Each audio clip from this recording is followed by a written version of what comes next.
Welcome back to the deep dive. This time we're really getting into something special, I think. Liz Moore's The God of the Woods is the book. And, you know, I've got to say, just glancing at these excerpts has me completely intrigued. It's got a missing camper, a family with tons of secrets, and a mystery that just, keeps going for decades. It does seem like you've picked out passages that really, set the stage. I'm seeing glimpses into these characters' lives, and, the Van Laar Preserve itself has a pretty unsettling atmosphere. Right, and I'm hooked already. It starts off at Camp Emerson, which is right in the heart of the preserve, and you get this really vivid picture of what camp life is like. Rustic cabins, really strict rules, and then there's this phrase, "When lost, sit down and yell." It kind of gives me chills. What do you think about that?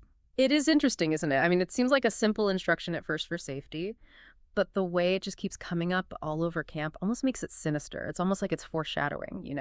The disappearance that shakes up Camp Emerson and then Bear Van Laar, the boy who disappeared years ago. It's like Moore saying, hey, be careful, something dangerous is hidden here right from the start. Yeah, totally. And speaking of danger, we meet young Tracy, who loves the woods but also seems to find trouble. Her friendship with Barbara Van Laar, who later disappears, is a big part of these excerpts you've picked out. Why do you think Moore would tell the story from Tracy's perspective, at least partly? That's a good question. I think Tracy's an outsider, and that lets her see Camp Emerson and the Van Laars with fresh eyes. She's not part of their world of money and secrets. Remember the detail about her choosing not to wear her new glasses? Almost like she doesn't want to see the truth, It's kind of like how the Van Laars try to hide what's really going on. Yeah, so she's drawn to them and scared of them at the same time. That kind of reflects how the reader might feel as they get deeper into the book. Right. And speaking of getting deeper, the novel jumps back and forth in time, giving us these glimpses into the past. We meet Alice, Barbara's mother, who can't let go of her son, Bear, who disappeared. This event has had a huge impact on her, don't you think? Absolutely. Alice fighting with her grief and her rocky relationship with her husband, Peter, it adds this whole psychological layer to the story.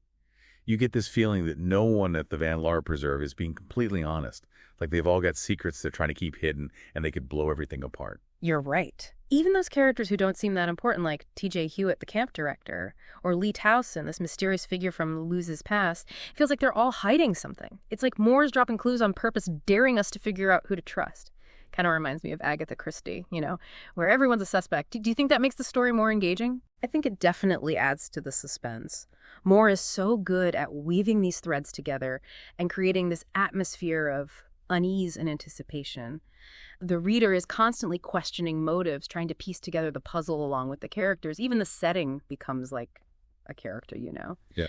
The dense woods of the Van Laar Preserve reflecting all the secrets and darkness and the people who live there. You make a good point about the setting. The way Moore describes it, it's beautiful but also kind of menacing. It's a place of refuge but also danger. Yeah. Right? And then we have Judy Luptak, the state trooper who is investigating Barbara's disappearance. She's such a breath of fresh air in this world of wealth and privilege, wouldn't you say? Absolutely. Judy Silda is this outside force, someone who isn't going to be swayed by the Van Laars or their money. She's determined to find the truth, even if it means going up against really powerful people, and that adds another level of tension to the story. Totally. You can feel the clash between the people who want to protect the Van Laar family name and those who want justice, no matter who it hurts. And let's not forget about Jacob Sluter, the escaped convict lurking in the shadows. He adds another layer of danger to this already scary situation. Sluter's character definitely brings in an element of unpredictability. We don't know what his motives are or even how he fits into all of this, but his presence makes you feel like anything could happen in the Van Laar Preserve. It's unsettling, for sure. For sure. It's like Moore keeps raising the stakes, making us question everyone and everything. Yeah. And the way she uses those small details of the padlock on Barbara's bedroom door or how Alice drinks brandy to deal with her husband's social circle, it's brilliant. These details add so much depth to the story and hint at a darkness that's just waiting to be revealed. Those small details are like breadcrumbs, leading us deeper into the mystery. They make you realize that things are definitely not what they seem. And then there's the discovery of John Paul McClellan's bloody clothes and his disappearance. That's a huge turn of events that changes the whole investigation. What do you think his role is in all this? It's hard to say, but his sudden disappearance definitely raises a lot more questions than it answers. Did he panic? Is he trying to hide?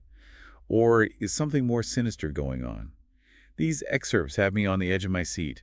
I need to know what happened to Barbara and John Paul. I feel the same way. And remember that bombshell about Carl Stoddard, the man who is accused of kidnapping Bear? Huh? His daughter works as a cook at the Van Laar Preserve. Talk about a plot twist. Oh, yeah. It makes you wonder if Carl's story is more complicated than we initially thought. Could he have been wrongly accused? And if so, who was really behind it? It seems like a lot of people in Shattuck, the town near the preserve, believe the wrong man was blamed for Bear's disappearance. What do you think about that? It's interesting how those whispers of doubt create unease and suspicion, right? Is it just small-town gossip, or is there something more to it? It definitely points to the idea that the Van Laars might have used their influence to protect themselves. It's a classic, rich and powerful getting away with it story, which adds a whole social commentary layer to the book. And speaking of unraveling, Alice seems to be on the verge of a breakdown. She's having a hard time coping with Barbara being gone, and she's starting to suspect her own husband and sister. What do you think is causing her paranoia? It's probably a mix of grief, guilt, and the realization that she might not know the people she's closest to as well as she thought. Remember those parts where she talks about being in the mental institution after Bear disappeared? It's a really sterile and controlled environment. It makes you think she's been silenced and dismissed before, so now she's even more determined to find the truth. That's a great point. It's like she's extra sensitive to secrets and manipulation because of what she's been through, which makes her a much better observer than anyone realizes. And then there's those excerpts about TJ's past, especially her relationship with Bear and her father, Vic. She's deeply connected to the Van Laars, but her role in this whole thing is still a mystery. What do you think she's hiding? That is the big question, isn't it? TJ is complicated. She's a protector and an enabler at the same time. There are hints of some past trauma, something dark that she's trying to keep buried. But she's totally loyal to the Van Laars, even when the truth is threatening to come out.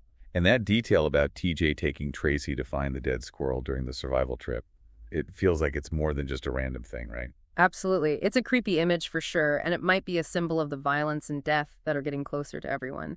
It emphasizes this theme of survival and what people are willing to do to protect themselves and their secrets. Okay, and this is where things get really wild. Judy Yenta, following a tip from Mrs. Van Laar Sr., finds out that TJ and Vic have been hiding a huge secret. The truth about what really happened to Bear. That's right. Everything changes when we find out that Vic saw Bear die and helped cover it up because Peter Van Laar Sr. told him to. It makes us rethink everything that happened back in 1961, and it shows us what the Van Laars are willing to do. So they were willing to do anything to protect their family name, even lie and keep people quiet. And PJ's involved too. Do you think she's a victim, or is she choosing to be part of the cover-up? That's a tough question. TJ's clearly struggling with this. She's loyal to the Van Laars, but she also has a sense of right and wrong. But her choices have consequences, and it feels like she's about to break. Remember when she helps Barbara disappear? Oh, yeah. I did not see that coming. It's like she's done with the Van Laars and their games and wants to keep Barbara safe. Do you think she's doing the right thing, even if it means breaking the law? It's hard to say. On the one hand, she's saving a young girl. But on the other hand, she's becoming a criminal. But it shows just how messed up the Van Laars are and how desperate people are to get away from them. And she frames John Paul McClellan by planting evidence in his car. That's a huge risk. It is a bold move, definitely. But it shows how desperate TJ is and how far she'll go because she thinks it's the only way. And now that Jacob Sluter's been caught and wants to talk to a woman, things are more intense than ever. This is where things get really interesting.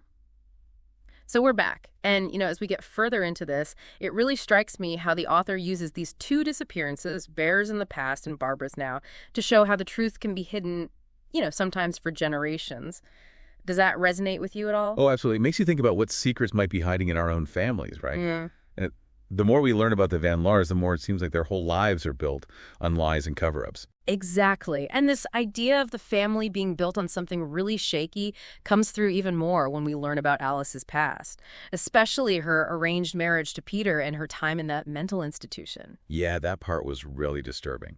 To think that Alice was basically silenced and dismissed because she didn't fit in with her husband and his powerful family.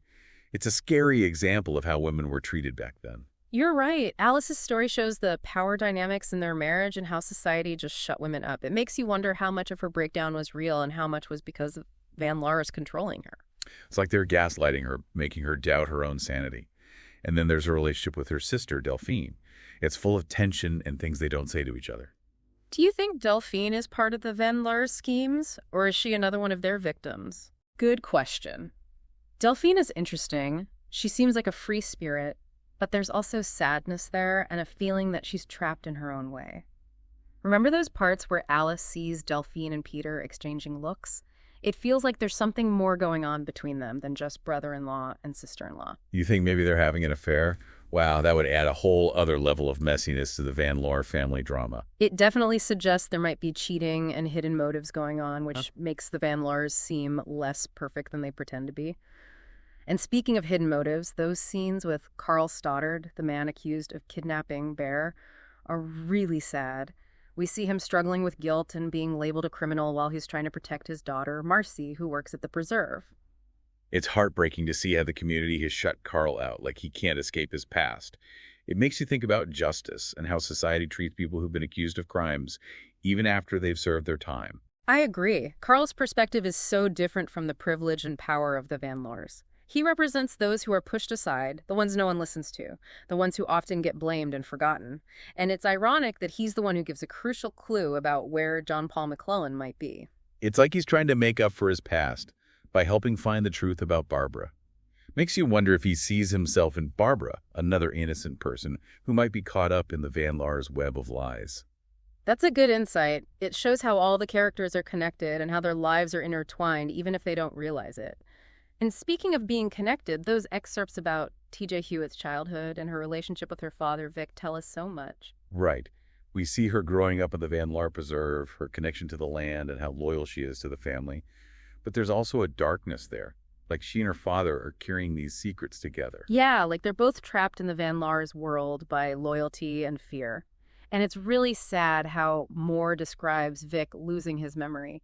It reminds you how fragile life is and how the past can come back to haunt you. And remember those scenes where TJ takes care of Louise after John Paul attacks her?